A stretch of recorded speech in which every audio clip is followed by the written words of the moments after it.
Bonjour à tous. Alors ceux qui ont à peu près mon âge, hein, on va dire dans les 40, on a connu la marque Boost en ampli, enceinte, tout ça de Sono. Bon, déjà à cette époque-là, on disait que c'était de la merde. Ensuite, il y a eu la marque Ibiza. Et ensuite, maintenant, on va parler de cet ampli-là. Donc, je vous fais voir la façade. C'est vendu comme ampli Sono, My DJ. C'est un AX-500. Donc ça a déjà quelques années ce genre d'ampli, mais n'utilisez pas ce genre d'ampli. Il n'y a pas de protection. Déjà d'une, il n'y a pas de protection. Déjà deux, déjà deux, on parle pas comme ça. L'électronique, vous allez voir, c'est pas génial du tout. Niveau puissance, on est plutôt sur un ampli qui peut délivrer, on va dire, 2 fois 20 watts. 2 fois 20, 2 fois 20 watts, qu'est-ce que vous voulez foutre avec ça? Ça sert à rien. Donc c'est encombrant pour 2 fois 20 watts. Il existe des appareils beaucoup plus performants pour cette taille-là. La façade, moi, à quoi va me servir? Parce que je vais la garder. Faire des trous comme ça, un peu plus petits quand même. Et je vais y mettre des connecteurs Spicon pour connecter les enceintes et les amplis. Donc la façade, elle sera vissée derrière le rack. Donc de chaque côté, 4 vis. Et là, il y aura les connecteurs qui seront ici. Et je mettrai directement quand je brancherai les enceintes, j'aurai juste à brancher les connecteurs dedans. Ça évite d'avoir tous les fils qui se baladent entre les amplis et qu'il faut ranger à chaque fois, etc. Et déplacer le rack avec tous les fils. Là, au moins, ça sera soudé sur des prises. Et il y aura juste à mettre suivant l'ampli qu'on veut utiliser et l'enceinte qu'on veut utiliser. L'enceinte ou les enceintes. Enfin bref, ça c'est un petit projet à moi. Ça ne vous regarde pas. Maintenant, on va voir un peu comment c'est foutu dans cet ampli. Donc je l'ai démonté, il n'y a plus la carcasse, tout ça, mais j'ai ramené ce qui sert d'ampli. Enfin, on va dire ce qui sert d'ampli. J'ai même pas fait le schéma parce que ça vaut pas le coup. Ensuite, on va voir, il y a une chose qu'on peut récupérer quand même sur cet ampli, quand même une chance, c'est le bar graph à LED que vous avez ici. Il y a plein de petits trous, je ne sais pas si vous les voyez. Oui, on les voit bien. Et dedans, il y a des petites LED qui étaient mises. Et puis, en fait, suivant la puissance en sortie de l'ampli, eh ben, on a les LED qui s'allument. Et quand c'est la rouge, eh ben, c'est saturation. Bon, il sature vite. Hein. On va voir tout de suite comment c'est conçu. Ça, j'ai fait le schéma, par contre, du bar graph. Et ben, on va voir vite fait l'alimentation, mais ça ne vaut rien. Donc, méfiez-vous quand vous achetez des amplis, même d'occasion, sur le Bon Coin par exemple, ou je dis le Bon Coin, ça peut être ailleurs, un eBay, ce que vous voulez. N'achetez pas ça.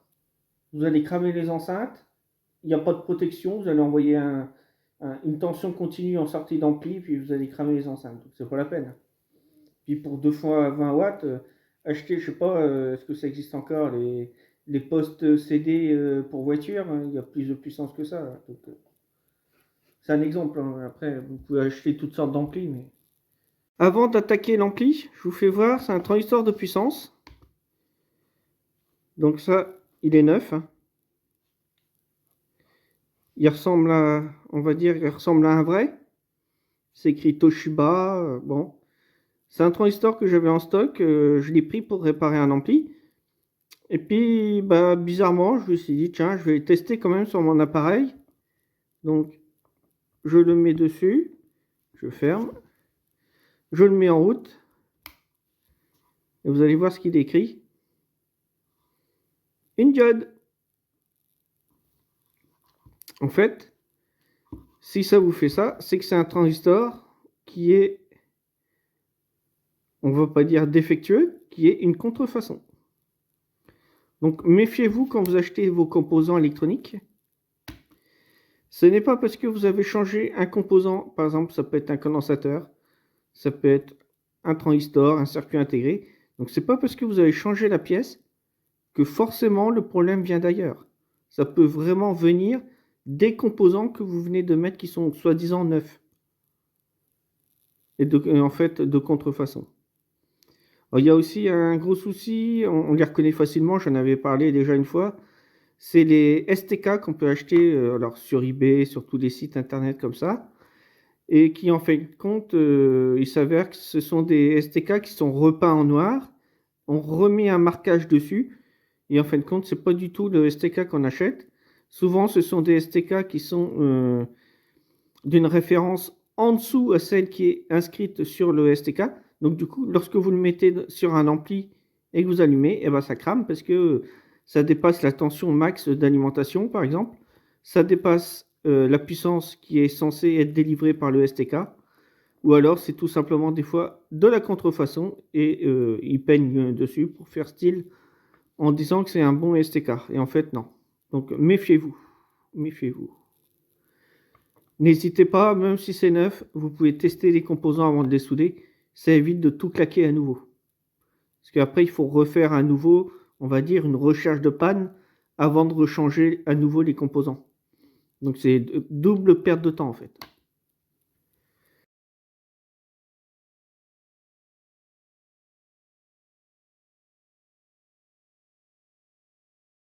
Alors voici l'intérieur de ce qu'il y avait dans l'ampli.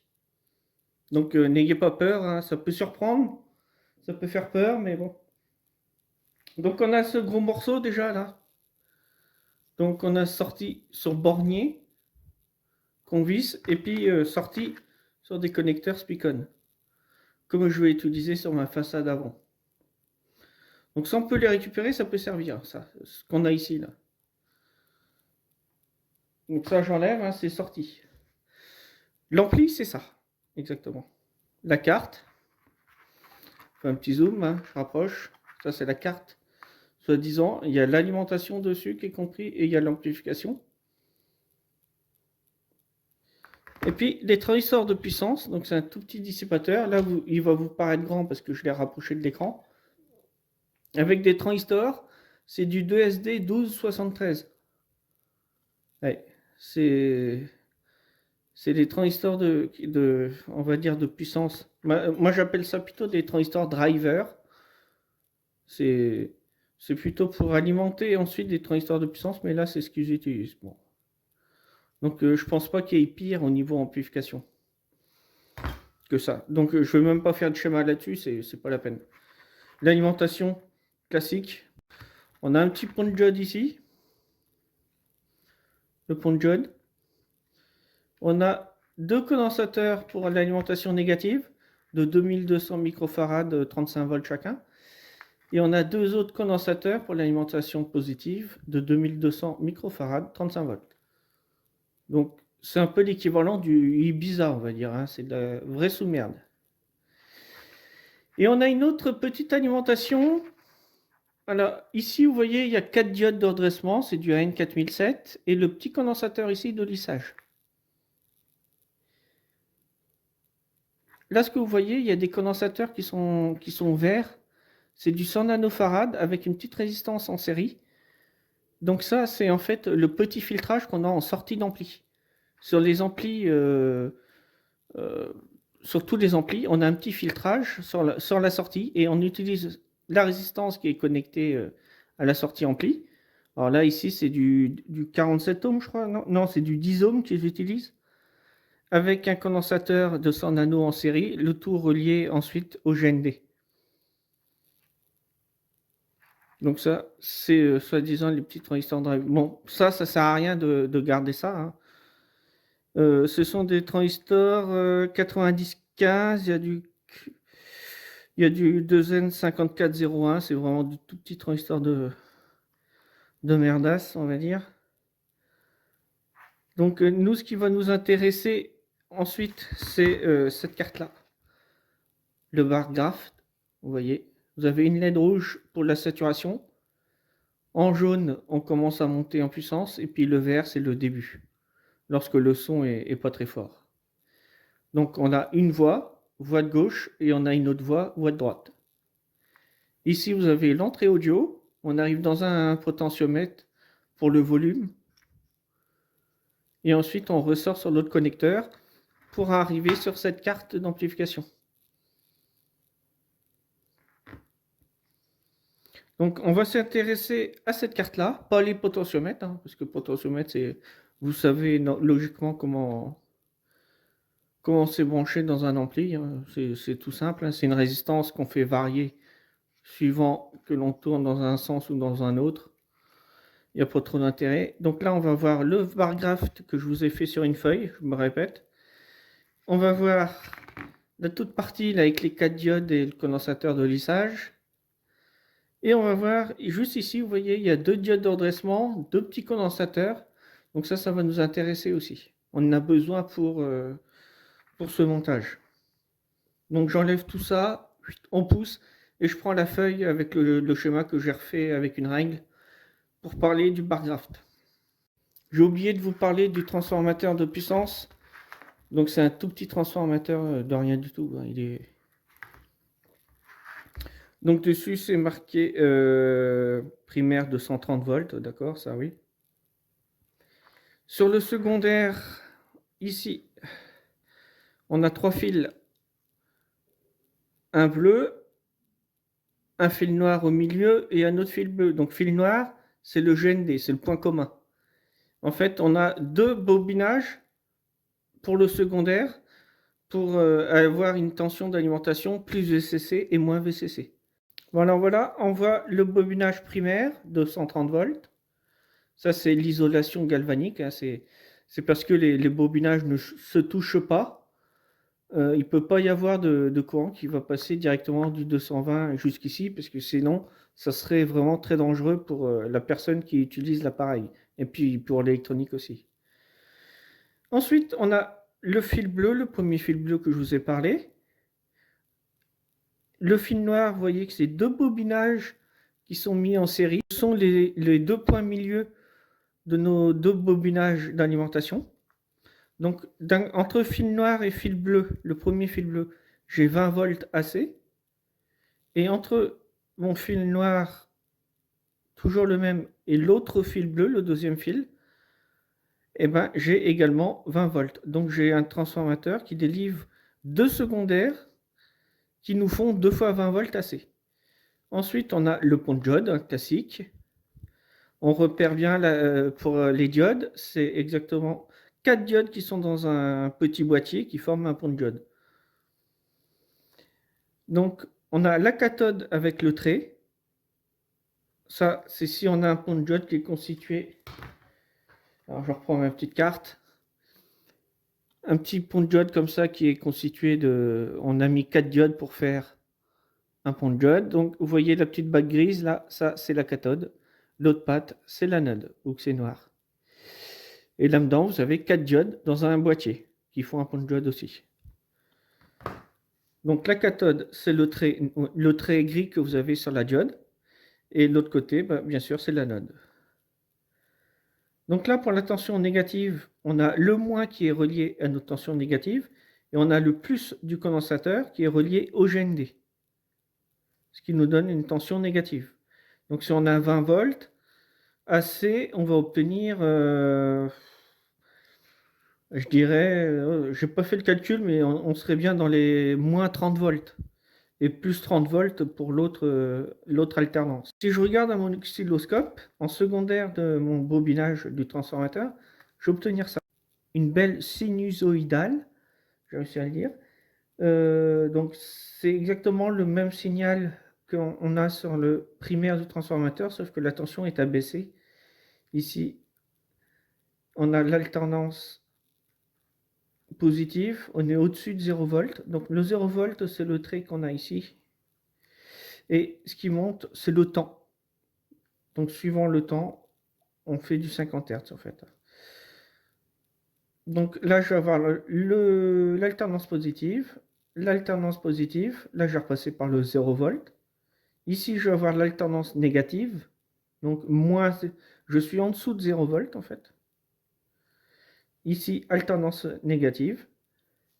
Donc, avec mon pont de diode, eh bien, je vais créer une tension positive. Donc, tous les points ici positifs, je vais les retrouver là.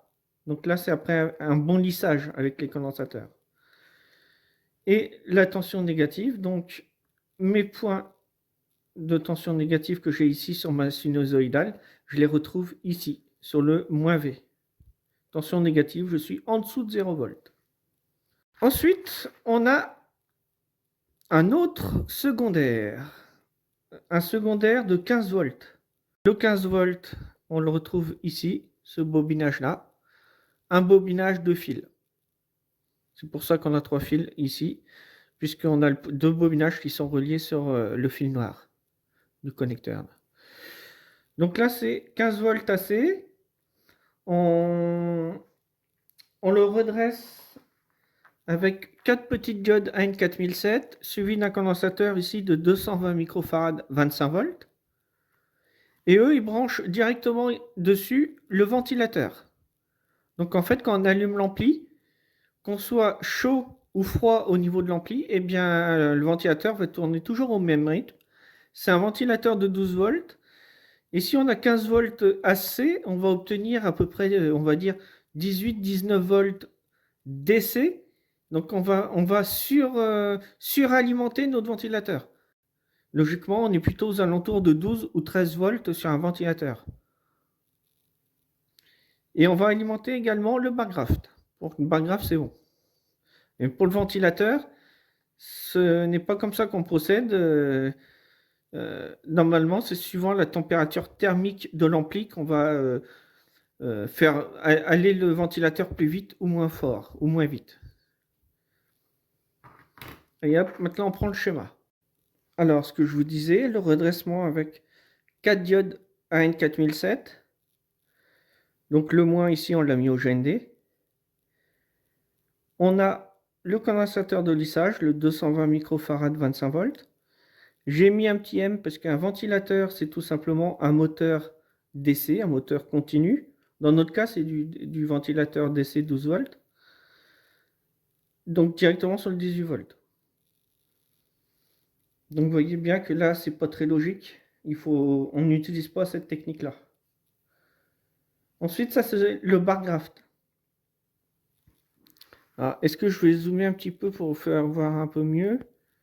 Hop, maintenant il faut que je remonte. Voilà. Donc là, on a la sortie ampli. On arrive dans une résistance de 470 ohms. Ensuite, on passe par l'anode d'une diode AN4007 de redressement classique. On ressort par la cathode. Un petit condensateur ici de lissage de 4,7 microfarads. Et ensuite, on va venir attaquer des résistances. Vous voyez, lorsqu'on va être pour la première LED et la deuxième LED verte, on va passer de 1 kΩ, ensuite 15 kΩ pour la deuxième LED verte. Ensuite, lorsqu'on va monter un petit peu au niveau de la puissance, on va passer dans une résistance de 33 kΩ. Ensuite, lorsqu'on va monter encore, on va passer par une résistance de 68 kΩ. Et lorsqu'on va être en saturation, lorsque la LED rouge va être allumée, eh bien, on sera passé par une résistance de 100 kΩ. À chaque fois, on augmente la valeur de la résistance. Donc, c'est la résistance de commande des petits transistors qui vont gérer l'alimentation de nos LED. Alors, dessus sur la carte, je reprends la petite carte. Au niveau de l'alimentation, vous voyez bien, c'est écrit 10 et puis ils ont mis un strap.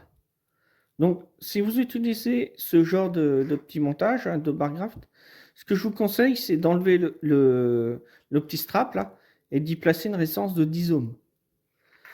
Elle se trouve entre, alors je la fais vite fait sur le schéma à main levée. J'essaye de faire assez vite. Voilà, je remets le schéma dans le bon sens que vous puissiez bien voir. Donc, remettez une résistance de 10 ohms en un quart de watt, ça suffit. C'est une résistance de protection. Logiquement, il ne peut rien arriver, mais cette résistance-là va protéger l'alimentation. Elle va griller si jamais j'ai un court-circuit après. Ça évite de claquer tout ce que j'ai par là. Hop, on remonte tout ce que j'ai par là. Donc on peut claquer pont de diode ou on peut claquer le fusible qui est au niveau du bobinage primaire. C'est une petite sécurité, une 10 ohms. Moi je la rajouterai, mais bon. Donc, suivant la puissance de sortie de l'ampli, eh bien, je vais avoir plus ou moins de courant dans la base de mes transistors. Et lorsque mon transistor va être suffisamment alimenté, donc il va se mettre à saturer. Donc dès que j'envoie un petit peu de son en sortie d'ampli, je passe par la résistance, la première, la RK 1 kg. Je passe par les autres résistances aussi, mais là, j'ai pas assez de puissance en sortie pour saturer mon transistor, puisque j'ai des résistances de forte valeur. Donc là, 1 kΩ, là c'est bon, je sature mon transistor. Donc je vais passer entre mon collecteur et ressortir par l'émetteur pour aller au GND. Donc je vais zoomer sur le premier, puisque les autres c'est exactement le même montage, sauf que la résistance ici de limitation de courant, elle est supérieure suivant la valeur que je veux. Donc mon plus 18 volts, je passe par la première résistance, 1 kΩ, c'est une résistance de protection, elle sert à limiter le courant qui va circuler dans ma LED. Une LED, c'est une diode électroluminescente. Donc c'est une petite diode avec une petite flèche qu'on voit là, ça représente la LED ou la DEL, diode électroluminescente. Donc l'anode ici, la cathode on la retrouve toujours ici. Donc si vous regardez bien les petites LED, je ne sais pas si à la caméra on va le voir, mais là c'est rond. Est-ce qu'on voit? Normalement vous avez un petit méplat. J'arrive pas à le voir comme ça sur la caméra. Vous avez un petit méplat, ça indique la cathode sur les LED. Et le petit méplat, ça indique toujours la cathode de ma LED. La petite cathode. Donc je passe par l'anode, je ressors par la cathode. Lorsque mon transistor sature, je viens passer par le collecteur du transistor, je ressors par l'émetteur et je reviens au GND. Si mon transistor, je n'ai pas un courant suffisant ici sur sa base, eh bien mon transistor ne va pas saturer et là je ne vais pas passer entre le collecteur et l'émetteur. Par contre, chose très importante, si j'envoie sur mon ampli, on ne les a pas, mais si j'envoie 10 watts ou j'envoie 50 watts, par exemple, en sortie d'ampli, je vais venir alimenter, bien sûr, la première LED, la deuxième, on va dire la troisième LED. Donc là, j'envoie un courant suffisant pour venir saturer mon troisième transistor. Mais je vais avoir toujours le transistor 1, 2 qui vont saturer également, puisque le courant sera supérieur à ce que j'ai besoin pour saturer mon transistor. Et lorsque je vais envoyer encore plus de puissance, mon quatrième transistor va saturer à son tour, et les trois autres pareil, jusqu'au rouge. Au rouge, on aura tous les transistors qui seront saturés. Ma petite résistance ici de 470 ohms, elle sert à limiter le courant qui va passer dans ma diode d'endressement et dans mon circuit. Parce que le but, c'est pas d'envoyer la sauce dans mes transistors, sinon je vais tout éclater. Donc on limite, on protège notre montage avec une résistance qui sert justement à limiter le courant qui va passer à travers. Les transistors ici qui sont utilisés pour alimenter mes petites LED pour venir les mettre au GND, ce sont des classiques, des NPN, et ce sont des 2N5551. Donc c'est du transistor classique de chez classique. Hein. Ils sont plus vieux que moi, ce modèle de transistor. Je ne sais pas dans quelle année, je sais pas en quelle année ça a pu sortir, mais je dirais que c'était en 1900. Oh, j'ai pas envie de dire de bêtises, je sais pas, on va dire dans les 1980 ou même un petit peu avant encore. Pour ceux qui connaissent, hein, peut-être que vous connaîtrez la date, mais ce sont des vieux transistors qui coûtent pas cher à produire, qui coûtent pas cher à acheter non plus forcément. Et ça, méfiez-vous aussi, j'en ai eu.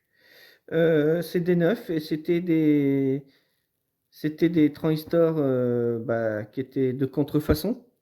Donc même sur des petits transistors à 2 centimes, on peut avoir de la contrefaçon. Donc là, je m'en étais rendu compte en voulant restaurer une carte de puissance C'était la carte de lampe pour un flipper. Donc j'avais utilisé des transistors qui étaient défectueux et pourtant qui étaient neufs.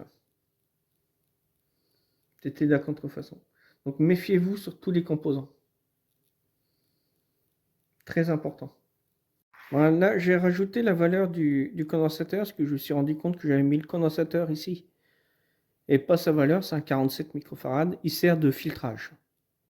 Bon, alors comme toujours, j'espère que cette vidéo vous a plu, que vous en avez encore appris sur la conception. C'était vite fait, mais on a vu un système qu'on ne voit pas souvent dans les vidéos que je fais ici sur YouTube.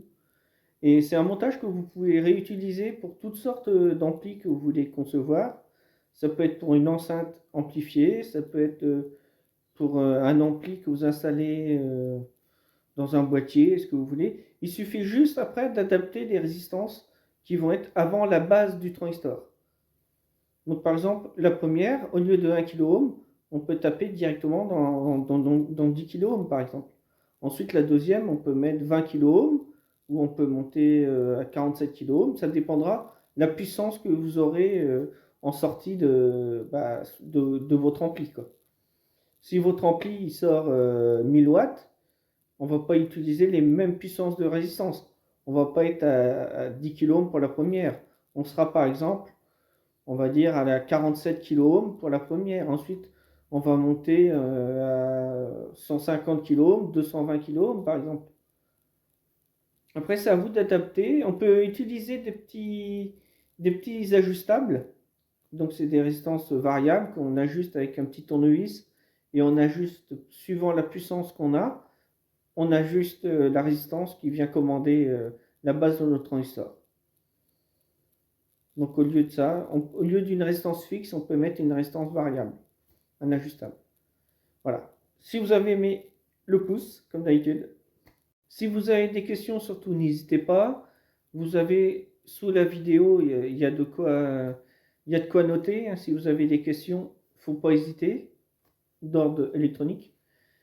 Si des choses ne vous plaisent pas, n'hésitez pas à le dire non plus. Ça permet de s'améliorer pour les futures vidéos.